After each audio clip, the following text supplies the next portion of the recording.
Today I want to talk about my friend Khan, who is a gig driver. I want to talk about how he has adapted in the Australian market over his time driving. So this is real world, guys. This is the driver who first introduced me to Doordash. I'm going to run through his story and how he has used the platform over the last 2 years. I want you to think about his story, not to judge it. He will watch this video, of course, and he is fine with me to tell his story. Most importantly, I want you to think of his situation and then compare it to yours. Now, it's not a game of checkers or anything like that. It's not a, aha, he gotcha, look what he did.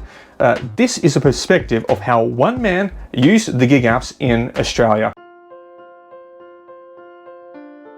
Now, Khan is not born in Australia. He's one of the bros from New Zealand. Nah, he's fuck yeah, if you know, you know. Let's just say he's not doing the haka. He worked on farms and over time became the manager of a pineapple farm, a leading hand to the owner. Prior to that, he worked as a manager at McDonald's. As time moved on, he met an amazing partner and settled down, and they had their first son. Meanwhile, the farm was demanding longer and longer hours, sometimes 12 hours a day. The pay wasn't going up. Overtime is one thing, but overall, the average office worker was out earning him with just a 9 to 5. He was earning $1,300 a week before tax for up to 70 hours of work. This time wasn't just on the farm, it was picking up workers on the way to the shift, dropping them off after the shift. He took the responsibility to keep the place running. It didn't feel fair, but the farm was only earning what it was, and the boss had no leeway aside from a 20-cent an hour pay rise. The economy was tight on pineapple prices, and the boss couldn't afford to pay for more staff. So he was out on the machines with the pickers. He was a mechanic when the machines broke down. He was hands-on loading the trucks. He was hammering nails into pallets for loading things. The work was stacking up more and more, moving from 5 days across to 6 days, more and more hours, and he was too exhausted getting home to spend the time that he wanted with his partner and newborn. He knew something needed to change. This was not sustainable or how he wanted to live his life. He wanted solutions. He wanted to bring money into the family, but also spend those early years with his family. And then he stumbled across Doordash.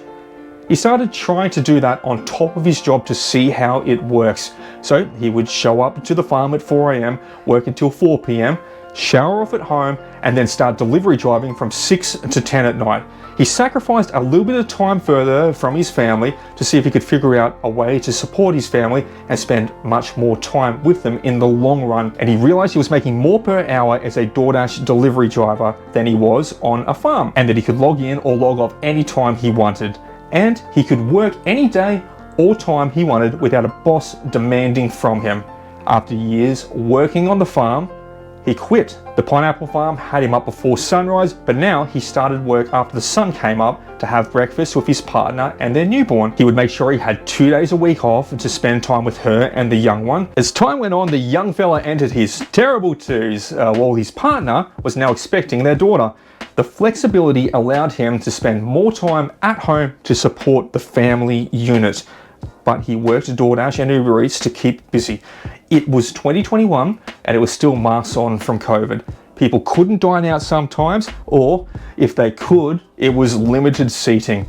People were learning to order food from the apps and using them more than ever in Australia. It was busy, he maximized it. He worked morning, day and night, but taking short breaks to spend time with family, and managed his work around his life. He was making more for less hours while placing work as a second priority to his family unit, while still providing, of course. Enter 2023.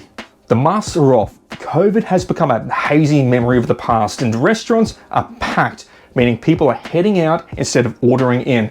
Inflation is making everything more expensive, leading to a surge of new drivers signing up to the apps. The orders are slowing down not only from driver saturation, but people slowly tightening their purse strings. Khan now has a 3-year-old boy influenced by the Avengers, pretending he is the Incredible Hulk and smashing everything he sees while screaming, His partner is taking care of their newborn daughter. The cost of everything was going up, while the delivery orders were drying up. The consistency of orders in the daytime across the weekdays was becoming as reliable as a second-hand whippersnipper from cash converters. Customers were ordering less, more drivers were signing up, the fewer orders were being spread around further and further. He needed to adapt to the economy, but also keep a flexibility. So he did, and he did it smart.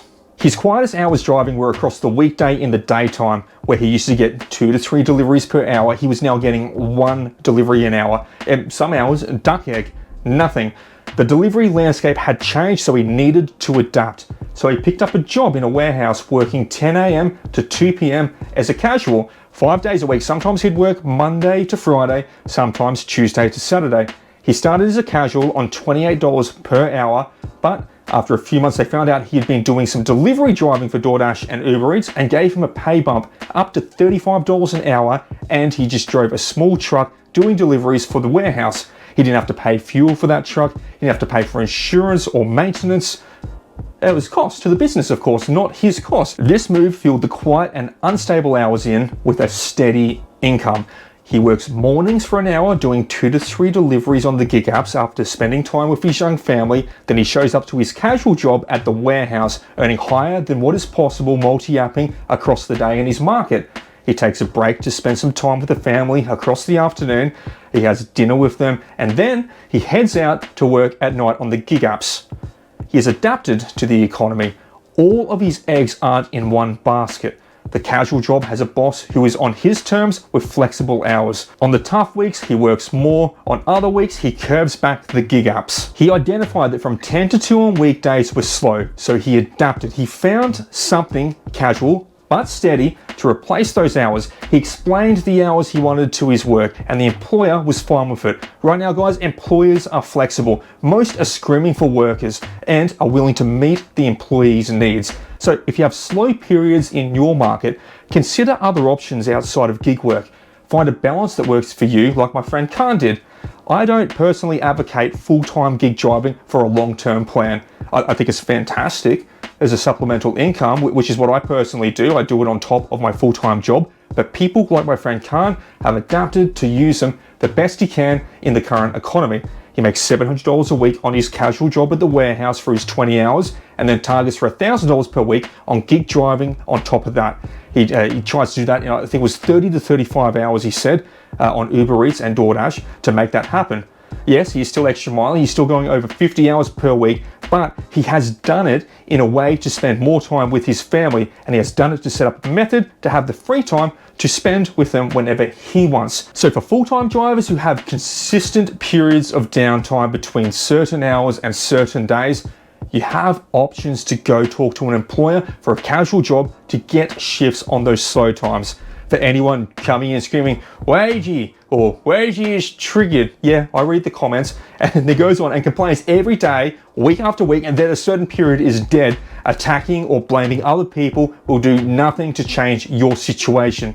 Adapt. I'm suggesting for you to be versatile and take the best offers on the table for your time, because that's all it is. Work is time. Keep looking for the best offers on the table for your time. If picking days and times from an employer that works for you makes you upset because you are working for someone else, and you know you earn less doing gig driving and aren't happy about how much you earn because it's not enough, maybe start looking at some other side hustles besides delivery driving. Just fill in them slow hours. Form your life around work like my friend Khan did. He makes more than he did on the pineapple farm. He works less hours, and he has split his days up to spend more time with his family.